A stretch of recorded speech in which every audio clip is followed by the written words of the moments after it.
outward journey towards the truth or God is a never-ending journey.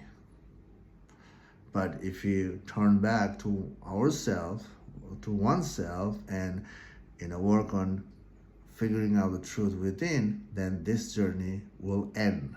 And end of the journey comes the easy living. So the journey to freedom, a journey towards the truth, is about dissolving the mind.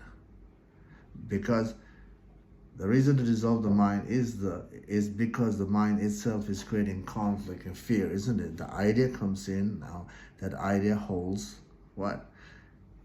Conflict. The idea holds fear.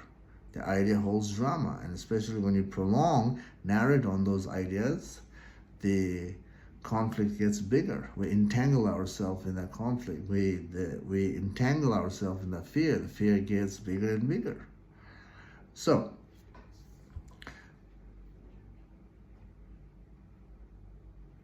the journey is about dissolving the mind.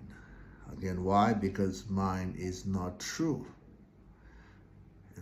And by the way, this mind, the ideas in the mind, is coming from the place of experience. Whatever we have gone through in our lives always, comes as an idea. All experience leaves the residue as an idea. And the idea sits in us, and we like certain ideas, we dislike, and the idea that like, we prolong it, and from that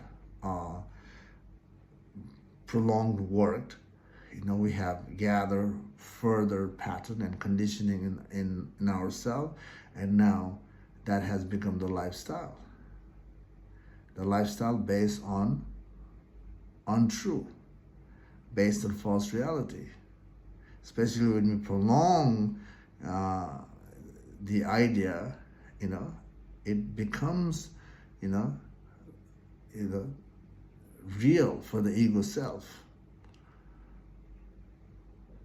And when we start to think the mind is real, mind is true, then we are relying on the untrue, we're moving from the untrue, and that's the reason the suffering is there, the pain is there.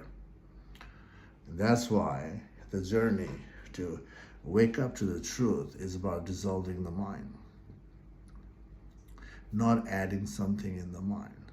These days, to dissolve the mind, we add further layers in the mind as a technique, as a, different concept